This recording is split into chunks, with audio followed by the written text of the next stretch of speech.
그렇게 생각을 해봅니다. 어떻게 가르칠 거냐? 보여줘라.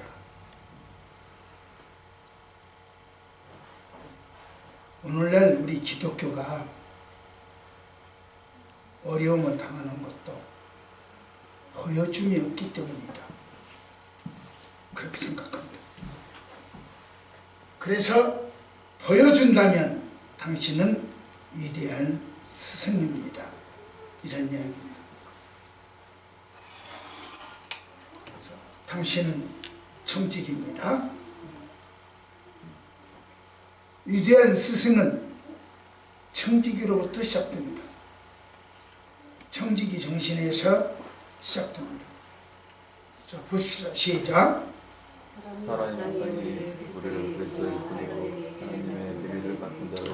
여기서 두 단어가 나옵니다.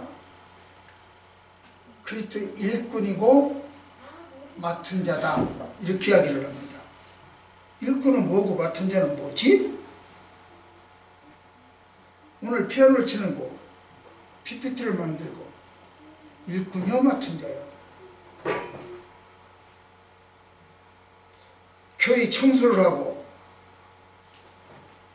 틈나면 점심 먹고 교회 청소하고 먼지를 닦아내고 청결을 유지하고 이게 일꾼이요 맡은 자요.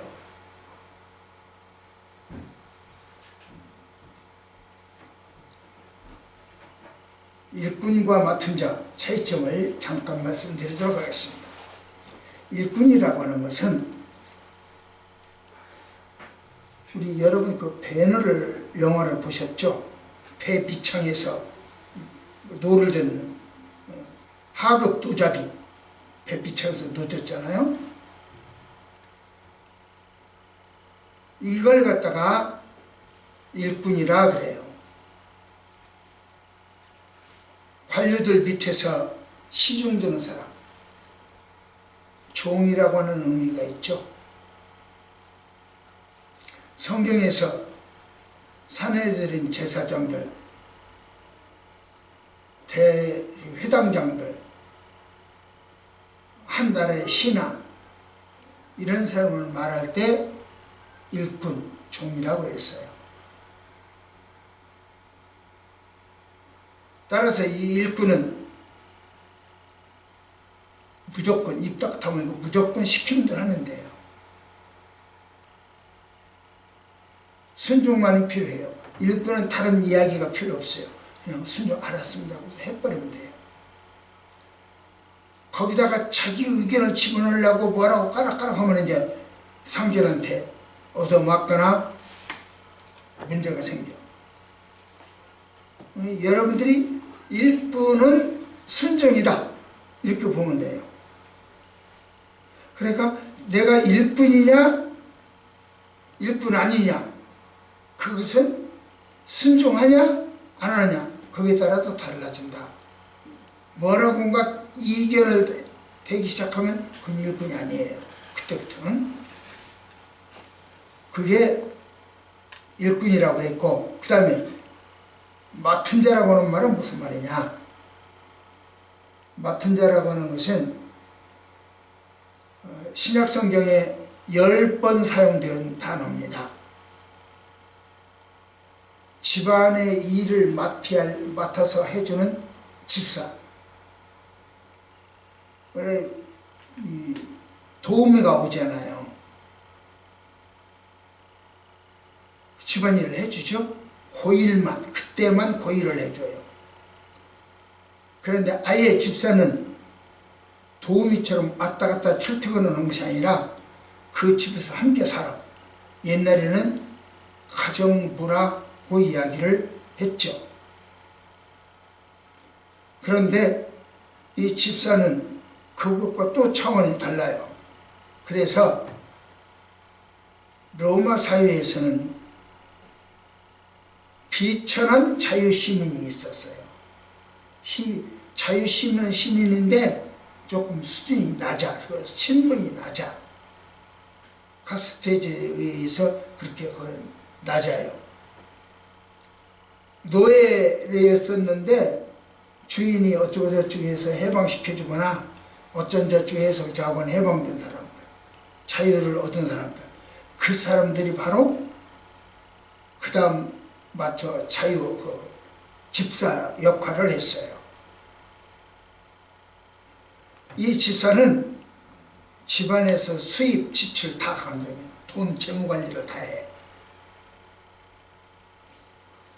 휘처럼 미성년자가 있을 때는 그 주인이 미성년자를 어린아이를 두고 죽어버렸어. 무슨 일 때문에? 그러면 그 집사가 키워야 돼. 재산도 그 집사가 관리를 해야 돼. 그리고 저기들이 아이들이 5명, 3명 되면 그대로 골고루 필요한 대로 재산 분배도 시켜줘야 돼. 이게 집사의 역할이에요. 그리고 좋은 거는 또 달라. 그래, 일꾼은 이견을 제시하지 않고 시키는 대로 하면 일꾼이에요.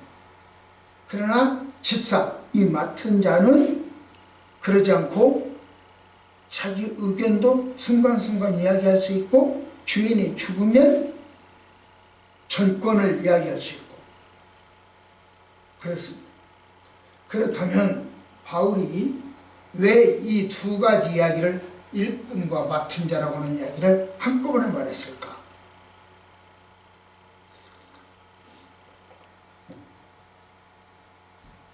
그것은 바울이 그리스도에 대해서 어떤 고된 일꾼이죠. 어떤 고된 일이라도 마다하지 않고 순종한다. 그런 뜻이에요. 하급 노예가 되어서 순종한다. 그런 뜻이에요. 동시에 하나님의 교회, 집이죠. 집사죠. 하나님의 교회의 청직이다. 집사 역할을 하겠다. 두 가지야.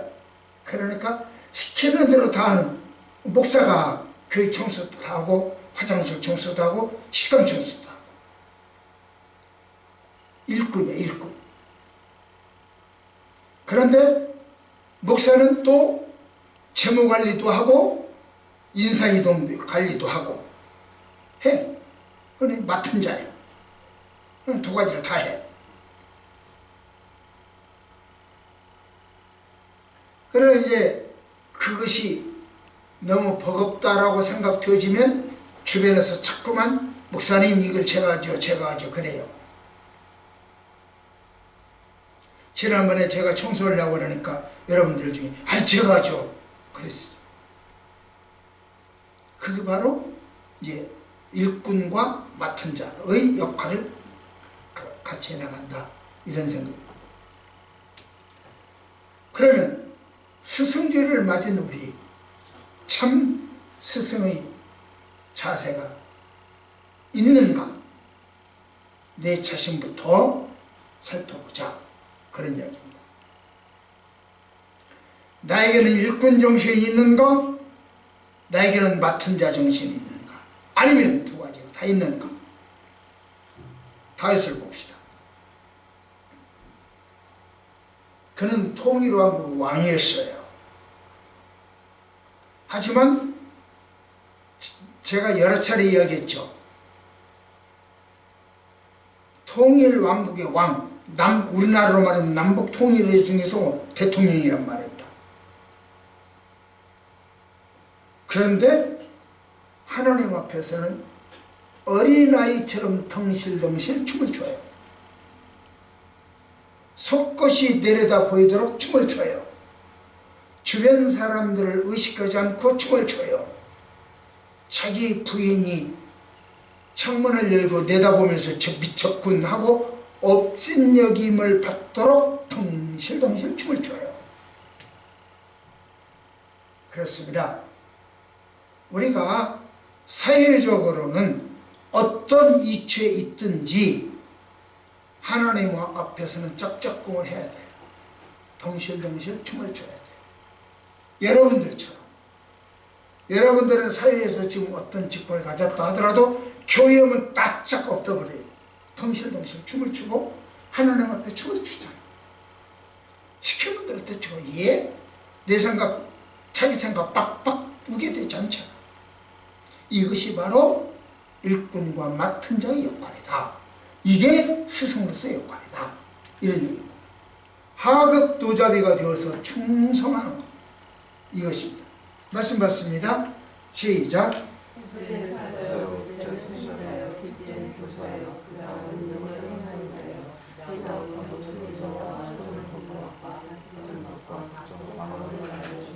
이와 같이 우리 모두가요 사도일 수 없잖아요. 우리 모두가 선지자일 수도 없고요, 교사나 능력 행하는 사람으로 군림할 수는 없고, 병 고치는 자로, 방언 말하는 자로 이야기할 수가 없어요. 다양해요. 다양한 분야에서 다양한 방법으로 충성해야 된다, 그런 얘기입니다. 미국 23대 해리슨 대통령은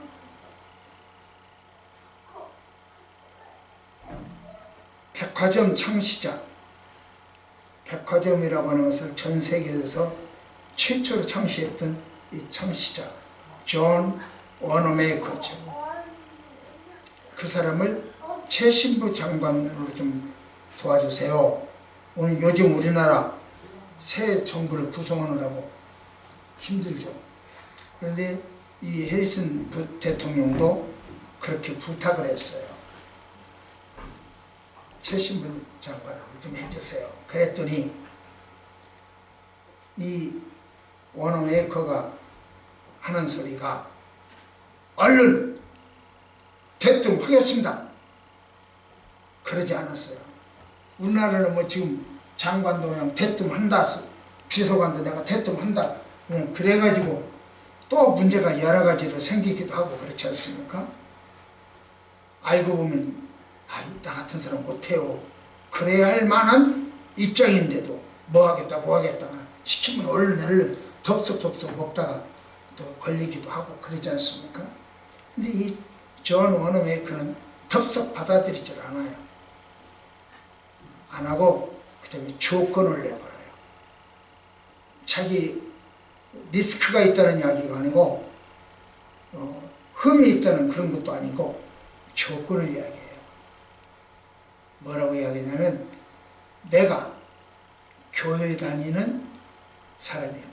그리고 교회에서 주일학교 교사입니다.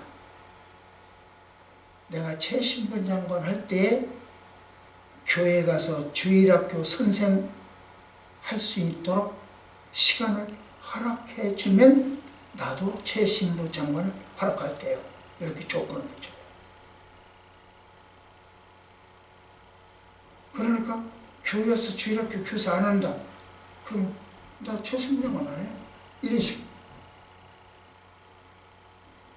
얼마나 교회를 비중을 넣는가, 그러니 복을 안 받을 수 있겠어.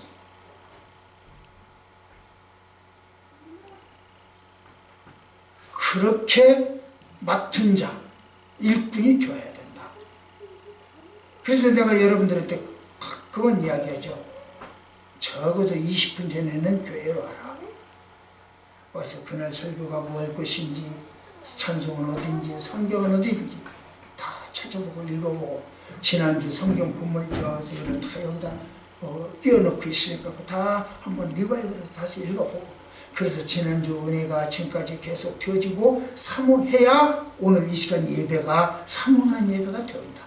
헐레벌떡 뛰어가고 그냥 급하고 이러고 저러고 하다가는 그 예배가 하나님께 경건되지도 못하고 설렘도 되어지지 못하고 섬기는 예배도 되어지지 못한다.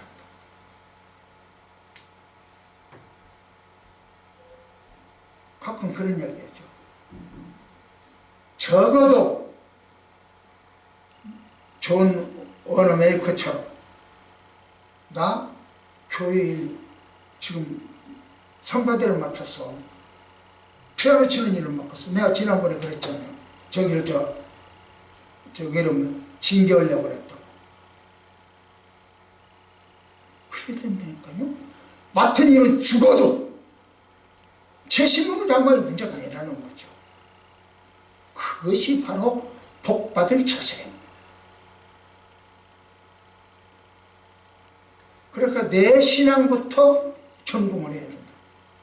다른 사람 어쩌고 저쩌고 이야기하기 전에 우리 아이 왜 저러는지 몰라, 우리 엄마 왜 저러는지 몰라, 왜 우리 가정은 이러는지 몰라, 그러기 전에 내 신앙부터. 내의 둘째 아들이 고아시라고 하는 사람입니다. 이 사람은 원래 장막, 텐트요, 성막 있잖아요. 성막, 장막의 기구를 부서지지 않도록 보호하고 깨지지 않도록 보호하고 이 작대에 꿰서 운반하고 이러던 사람이에요. 그러니까 하급 노잡이라고요. 무거운 거 다 관리를 해야 되고 깨지지 않게 두고 청소도 해야 되고 닦아야 되고 문제가 안 생기지 해야 되고 교회 청소도 해야 되고 화장실 청소도 해야 되고 하급 노잡이였어요. 그런데 그 하급 노잡이로 충성을 하니까 하나님이 뭘 발탁하시냐면은 찬양대로 지휘자로 발탁합니다. 피아노를 치게 만들고 성가 때 지휘자로 만들고 피아노 치는 사람 성가 때 지휘, 성가 대원은요 뭐가 똑같은 예배위원이요. 예배 드릴 때 위원으로 드리는 거예요. 그리고 여러분들은 예배 드리는 사람들이 되죠. 이 사람들은 예배위원이요. 그렇기 때문에 섣불리 앉을고 들락날락 할 자리가 아니라고. 그래서 징계도 필요하다. 그렇게 해야 돼요. 이 자리가 예배위원 자리이기 때문에.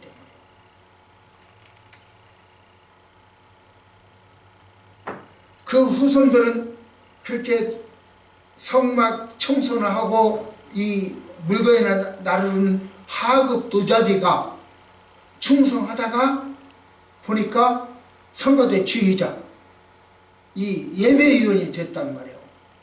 그래서 그 후손들이 뭐라고 하는가 볼까요? 시작.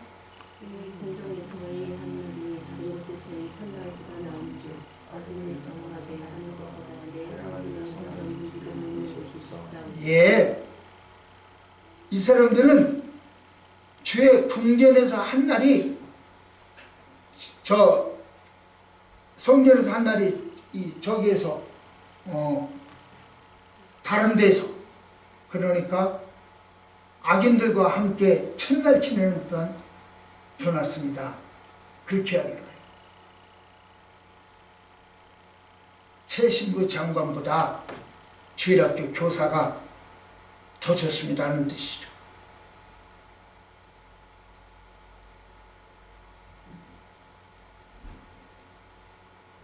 기네스북에 의하면 미국의 일리노이주에 다브라고 하는 사람이 있는데 이 사람이 기네스북에 올라왔어요. 도대체 뭐에서 기네스북에 올라왔냐 보니까 57년 동안 주일학교 교사를 개근했대요. 여러분과 내가 교회를 섬기는 동안 개근했는지 한번 생각해봐요. 6월 둘째 주가 우리 교회 생일입니다. 그날이면 22년이 됩니다.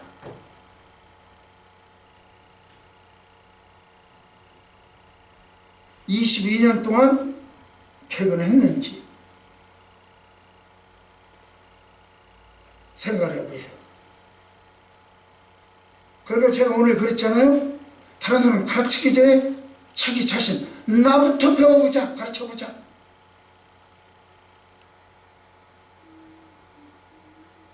(57년간) 교회 생활하기도 어려워요. 신앙생활하기도 어렵다고요. 그런데 57년간 주일학교 교사를 개근한다는 것은 더 어렵죠. 그분이 나이 많아서 늙어가지고 이제 더 이상 주일학교 교사를 못했을 때 은퇴식을 하게 됩니다. 은퇴식을 언제 하냐면 자기 생일 때 은퇴식을 합니다. 그런데 여러 축하 축전이 들어오고 꽃이 꽃다발이 들어오고 선물이 들어오는데 그 중에 4통의 의미 있는 편지가 와요. 그 중에 한 통은 중국에 그 당시 중국에 나가 있는 선교사에게서 온 편지고, 또 한 통은 미 연방은행 총재에게서 온 편지고, 또 한 통은 후보 대통령 비서실장에게서 온 편지고, 후보 때 건설한 분이 있잖아, 후보 대통령. 또 한 통은 후보 대통령에게서 온 편지였어. 4통의 편지를 그렸어. 얼마나 엄청난 사람들의 편지입니까? 어떻게 이런 일이 있을 수 있나?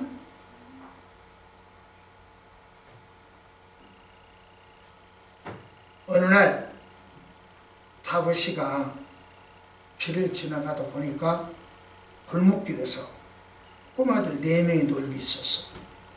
그 아들을 전도를 했어. 그래가지고 교회를 안내를 했어. 그리고 나서 그 애들을 잘 신앙지도를 했어. 지금 영어 가르치는 것이 중요한 게 아니오. 내가 그래서 틈틈이 저기를 휘한테 사도신경 외워라, 주기도문 외워라, 십계명 외워라, 그렇게 이야기하는 것이 목사로서 잔소리라고 생각하고 할아버지로서 잔소리라고 생각하면 문제예요.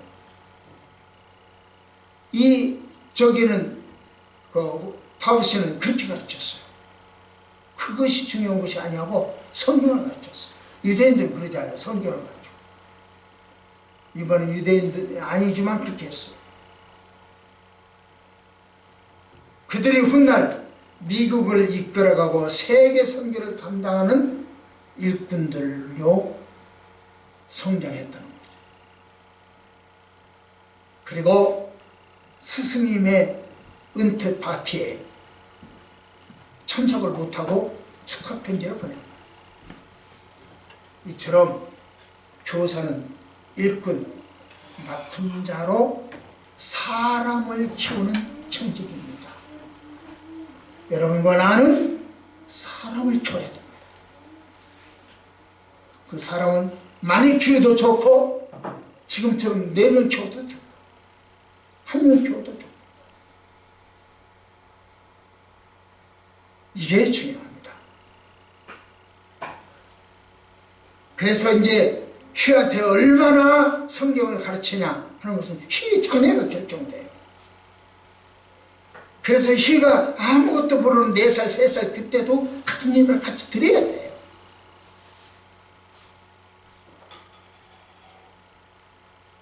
지금 저도 이제 커져가면 손에 품이 안 들어가요.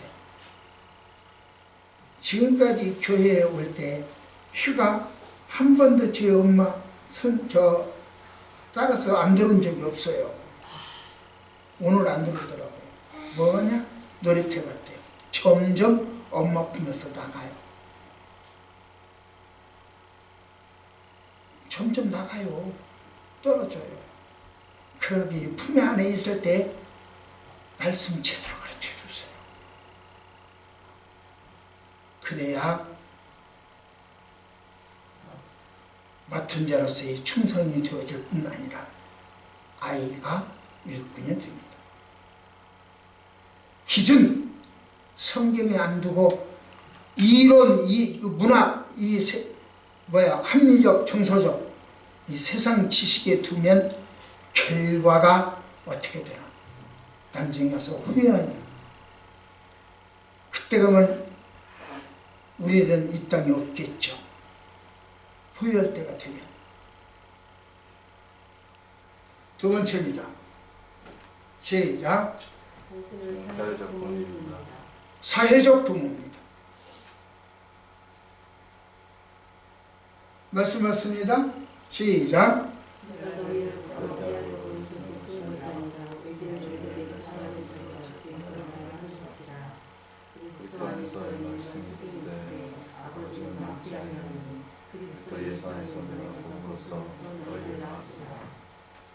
예.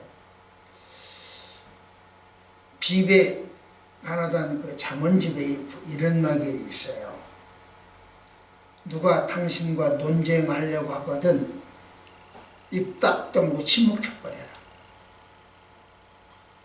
논쟁은 마음의 균형을 깨뜨리고 무의식의 회방을 놔 그것들을 초월하는 상위 단계 침묵이다. 이렇게 이야기해요. 물론 생산적인 논쟁도 있어요. 그래서 뭐죠? 토론회도 TV에서 대통령 토론회 이러잖아요. 하잖아요. 생산적 논쟁도 있어요.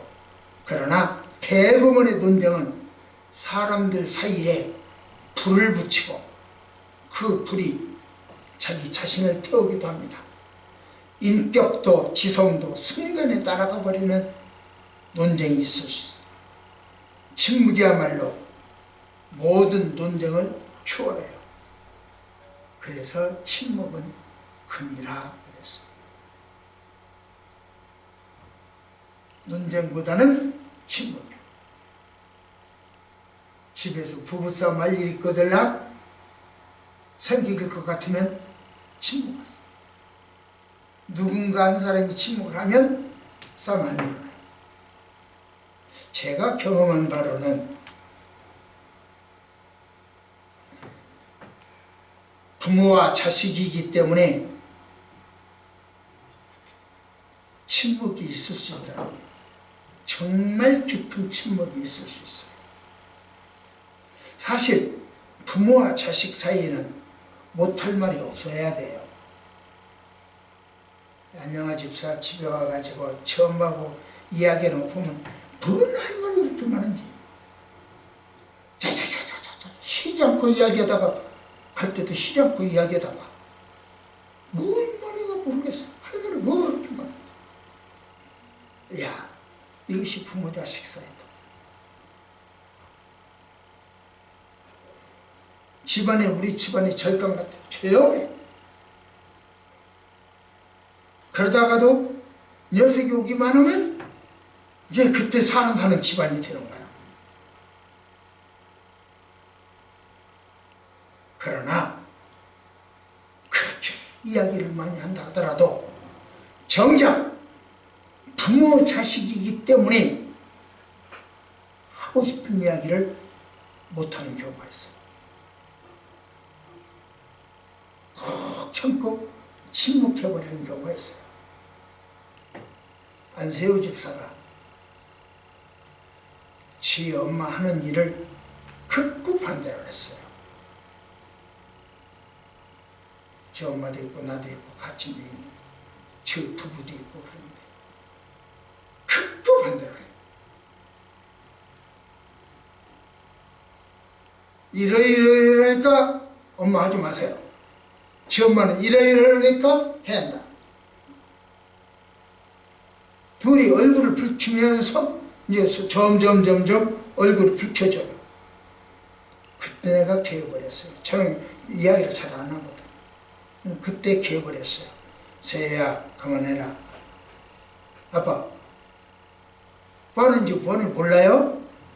알아. 어떻게 될지 모르겠어요? 아니 네 말이 맞을 수도 있어. 엄마 말이 맞을 수도 있고. 그러니까 내가 조정을 할 테니까 그만해라. 내가 조정을 할 테니까. 책임을 내가 졌어요. 그러니까 그 말 한마디에 입 딱 다물고 이야기를 안 하더라고요.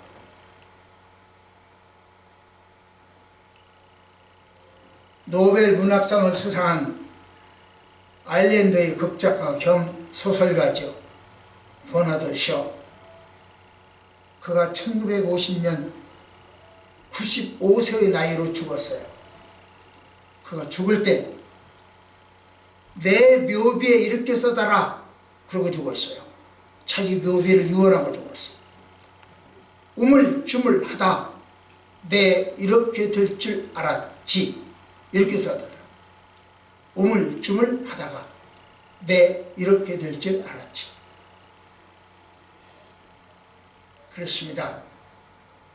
오늘 이야기가 지금까지 여러분들에게 어떤 예배가 되었다 하더라도 지금 오늘 예배는 여러분들에게 힘있는 예배가 되어지길 원합니다. 아무리 힘차게 흐르던 물도요 웅덩이를 만나면 멈춰요. 그 웅덩이 속에서 빠져나가려고 발버둥 쳐본들 소용없어요. 도리어 그 상처만 날 뿐이요. 그 물은 웅덩이가 가득 채워질 때까지 기다려야 돼요. 그 웅덩이가 가득 채워져야 비로소 그 물이 흘러갈 수 있어요.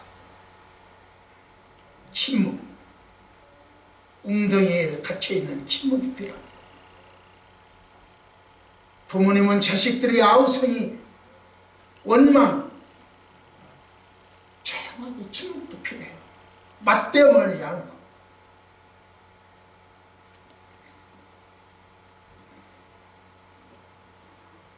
물이 웅덩이를 채워 넘쳐 흐를 때까지 침묵해야 해요.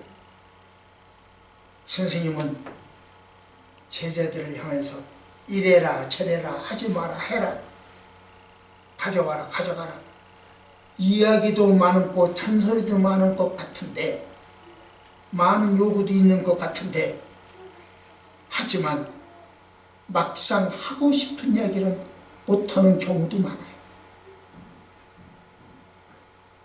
침묵으로 격려하고 입다 참으로 버리는 경우도 많아요. 선생이기 때문에 말을 못하는 경우가 많아요. 부모이기 때문에 말을 못하는 경우도 많고 자식이기 때문에 말을 못하는 경우도 있어요. 침묵은 금입니다. 일찍 아버지를 잃었고 어머니는 정신질환 환자였고 삼촌은 장애인이었어요. 환경이 이랬자 이 아이는 제대로 먹을 수도 없고 영양실조에 걸려버리고 말았어요. 그래서 폐결핵에 걸렸어요. 정상적인 생활을 할 수가 없었어요. 이처럼 난감한 상황에서 그 소년을 아끼고 보살펴주는 초등학교 선생님이 계셨어요. 그 선생님 이름은 루이 제메령이에요. 제르메. 그 선생님은 그 소년에게서 그 열악한 환경 속의 소년에게서 뭘 받냐면 문학적 재능을 봤어요. 우리 유진이 초등학교 때 집에 가면 개들만 있는 경우가 그냥 개들만 살았잖아요. 그때 가서 이런저런 이야기를 하다 보면 그 애들한테 문학적 소질이 굉장히 많았다고 저는 느꼈어요. 제가 감탄했어요. 놀렸어요. 그거를 이제 어떻게 되졌는지는 제가 그들의 소질을 내가 점검을 못 해봤는데 참 문학 글을 써도 참 좋겠다 하는 생각을 가졌어요. 문학 소녀로 키우면 좋겠다 하는 생각도 가졌어요. 이제 부모님들이 다 걸쭉한 분들이라서 제가 이래라 저래라 잔소리를 할 수가 없었기 때문에 그냥 먼 밑으로만 지켜봤죠. 굉장히 문학적 소질이 있었거든요. 이 아이도 그런 열악한 환경에서 폐결핵으로 그런 시달림, 영양실조 시달림 속에서도 문학적 재질을 키워나갈 수 있도록 제령맹 선생이 도와줬어요. 그 후 그 소년이 44세가 되었을 때 노벨 문학상을 받았습니다. 그가 바로 알베르트 까뮈입니다. 저도 그 까뮈 작품을 봤을 때 참 좋았어요. 부모 이상으로 관심과 사랑을 가진 선생님이 키워낸 노벨상이라고 볼 수 있죠. 우리나라 연예인 장나라 씨는 130억을 사회에 기부한 사람입니다. 기독교인이요. 그는 학창시절 부스스한 얼굴에 도수가 높은 이 안경 도수 두껍죠. 그런 안경을 쓰고 다음에 키 클 거야 하고 생각하고 옷을 큰 것을 샀는데 키가 큰 거. 3년 동안 그걸 입고 다니니까 헐렁헐렁했어. 그러니까 누가 봐도 귀염둥이 티는 전혀 없어. 그럼에도 불구하고 고1 때 정경애 선생님이 그 아이를 장나라 그 아이를 예쁘다, 참 멋져, 너 정말 어쩌다 이렇게 됐니? 참 훌륭해, 좋을 거야, 잘 될 거야, 계속 격려를 했어. 정말 예뻐서 예쁘다고 했을는지 아니면 격려 차원에서 했을는지 알 수 없지만 어느 경우든 그 영향을 받았던 장나라 씨 뭐라고 이야기하냐면, 그렇게 장나라 씨가 잘 나간 출세하고 나서 뭐라고 이야기하냐면, 그 정경애 선생님한테 선생님은 제자를 보듬어주고 믿어주는 사회의 부모님이십니다. 그렇게 인사를 했어요. 거기서 사회의 부모라고 하는 이야기가 나왔어요.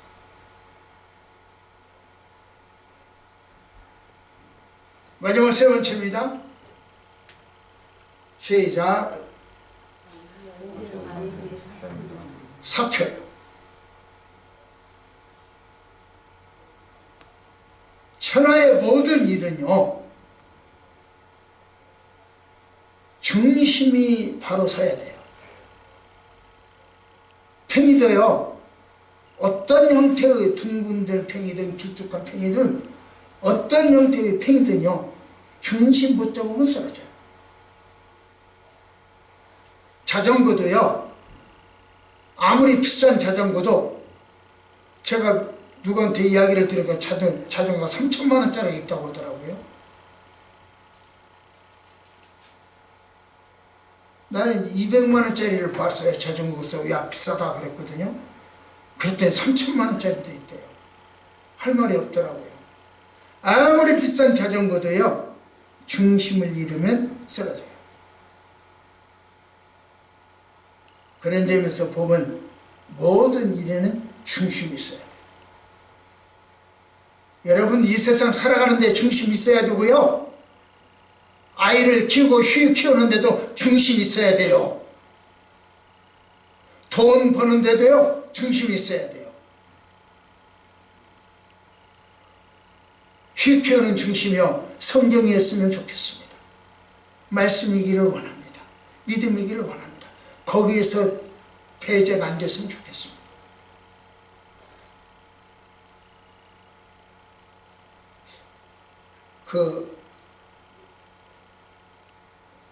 제가 컴퓨터를 하다가 가끔 쉬는 시간 나와서 TV를 보는 때가 있어요. 짤막짤막하게. 오은영이라고 하는 분이 오박사라고 하더라고요. 그분이 문제아이를 상담하고 치료하고 그러는데, 이렇게 보니까 정말 아이가 어쩌면 저럴 수가 있냐 하고 내 입에서 튀어나올 만큼 엉터리 아이가서 정말 엉터리망터리야. 그 아이를 보고 우리 사모가 옆에 있더니 하나님 우리에게 저런 아이를 주지 않은 것을 감사합니다. 내가 잘 키우려고 노력하지도 않았는데 하나님께서 저런 아이 주지 않고 잘 키워줘서 감사합니다. 그러더라고요. 그건 똑같아요. 저도 그래요. 동감하네. 기준이 뭐냐? 저는 그렇게 생각합니다. 저는 그렇게 생각해요. 기준은 저는 하나님한테 줬다. 하나님한테 줬기 때문에 놀아도 교회 가서 놀아라 그렇게 됐어요. 동문 유치원 4살 때부터 보냈어. 놀아도 얘 똥을 좀 가리지 못하고 보냈어. 얘 안 가려도 좋고 저 뭘 알으려고 하지 않으니까 놀게만 해주셔.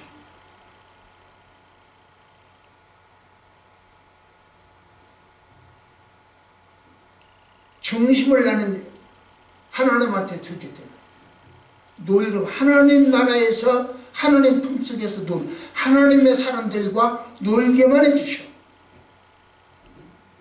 그때는 어리다고 안 받아줬어요. 그런데 제 이야기가 그러니까 받아준 거예요.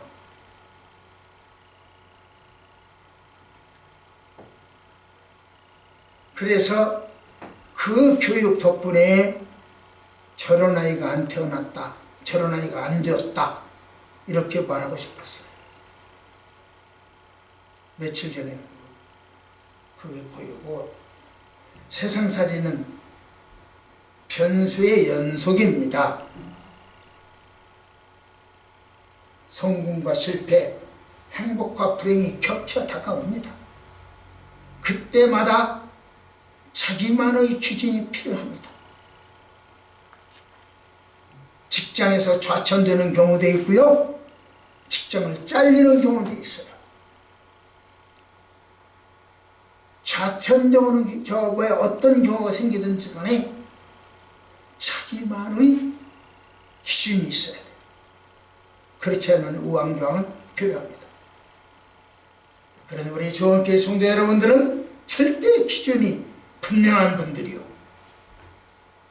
그런 점에서 여러분들은 사효의 사표라 그런 얘기입니다. 무엇과도 바꿀 수 없는 기준을 가진 사람들이에요. 돈과도 바꿀 수 없는 기준이고 명예와 권세와 바꿀 수 없는 기준을 가진 사람, 심지어 목숨과도 바꿀 수 없는 기준을 가진 사람이에요. 시 키우는 기준, 직장생활하는 기준, 돈 버는 기준, 이수. 그래서 우리는 이렇게 찬양하죠. 안 나오네요. 그리스도와는 바꿀 수 없네. 악보를 제가 만들어 드리려고 했는데 그게 안 됐네.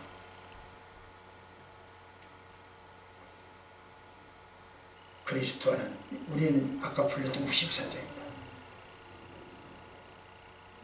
주 예수보다 더 귀한 것이 없네. 제가 부를 때는 그리스도와는 바꿀 수 없네 했어.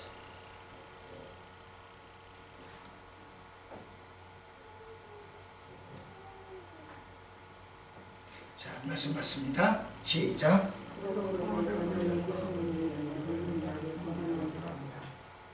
예. 이 말을 오해하기가 쉬워요.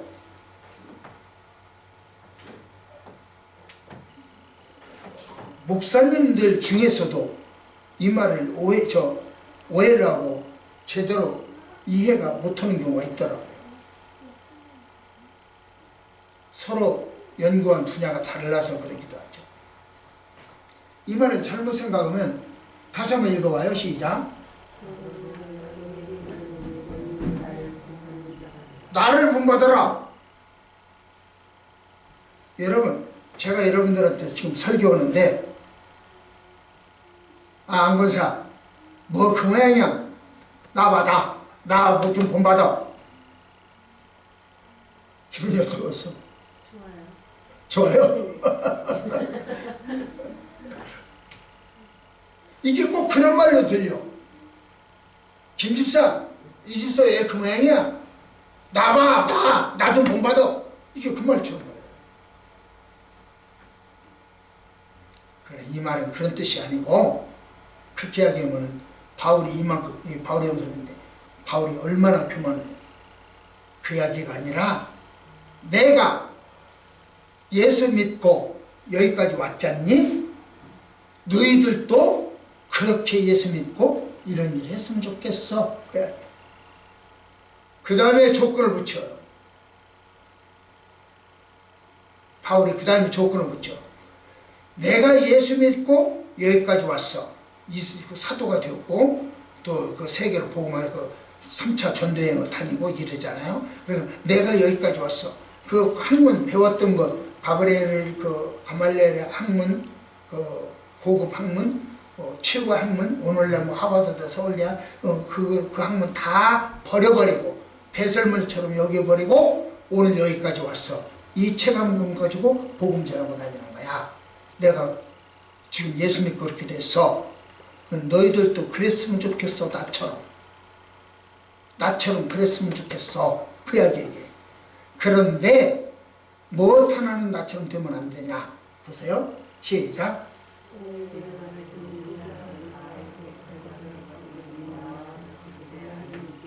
내가 지금 꽁꽁 결박돼서 지금 빌립보 감옥에 묻혀 있잖아. 갇혀 있잖아. 지하 감옥에 처 있잖아. 이것은 너희들이 안 됐으면 좋겠어. 이건 제외하고, 이런 고난은 제외하고, 나머지는 나처럼 복음 전하는 사람이 되었으면 좋겠어. 그 이야기요. 그냥 16절을 잘못 이해하면은 그냥 엉터리로 이해하고 가면 안 되죠. 오늘 이 말씀만 제대로 이해하고 가도 예배드린 보람이 있을 수도 있겠죠.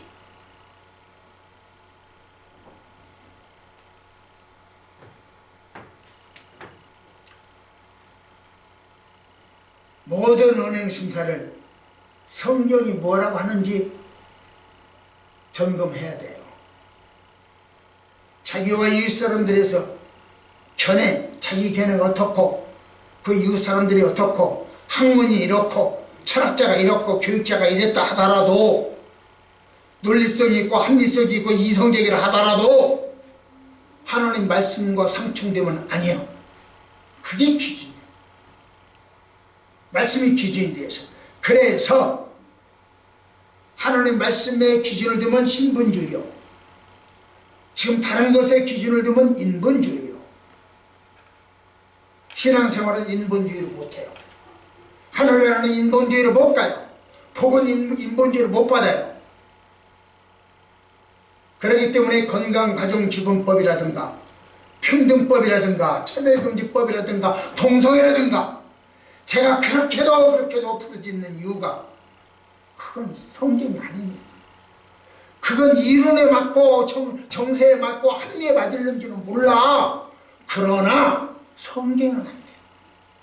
성경 가지고 저 기준을 삼아야 돼요. 그러니까 그런 법을 주장하는 정부 아니야. 그런 법을 주장하는 지지하고 응원하는 국회의원들 아니야. 지방선거 잘해. 그래서 그런 거야.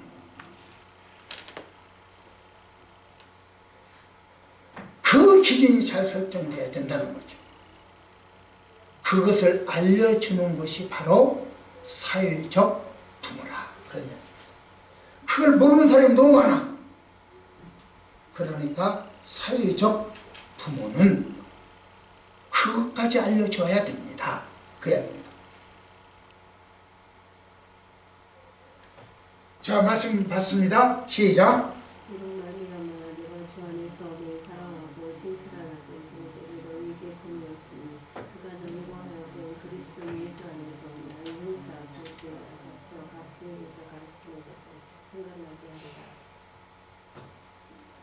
이게 제시된 기준이요.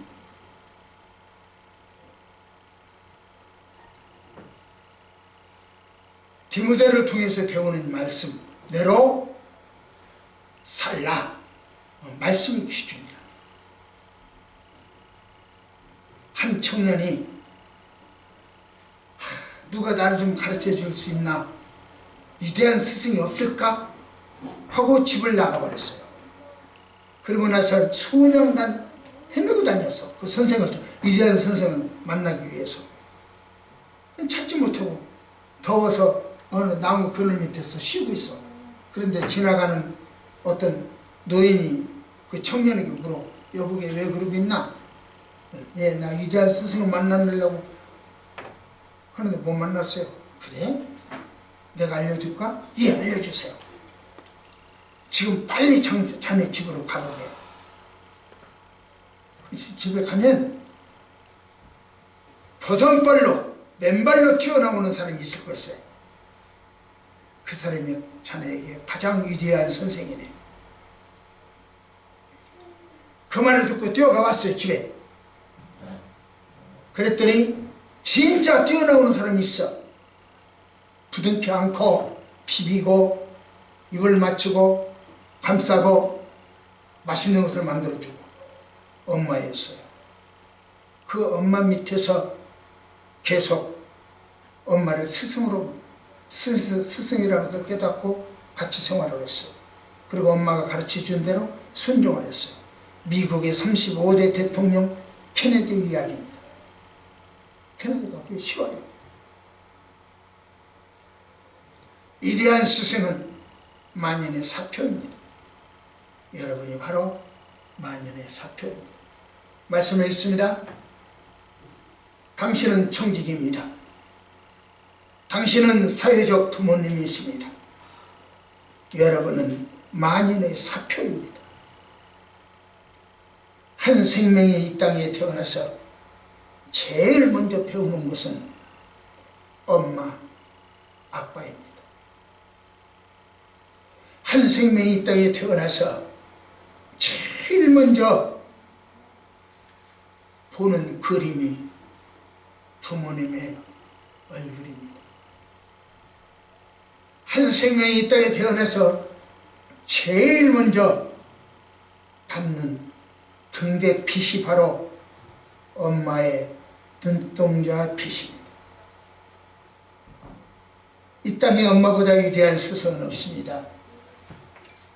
스승은 부모와 똑같습니다. 그런 점에서 학교 선생님, 학원 선생님 물론이지만 사회적 선생님도 존경받아야 합니다. 그리고 존경받을 만한 스승이 되어 가야 합니다. 기도하십시다. 이 아침을 주신 하나님, 예배를 주신 하나님, 스승을 통해서 우리가 이만큼 성장되었고 가장 위대한 스승 부모님을 통해서 이만큼 자리 잡아서 이제는 우리도 스승 되어지게 하옵소서. 예수님 이름으로 간절히 기도드립니다. 아멘.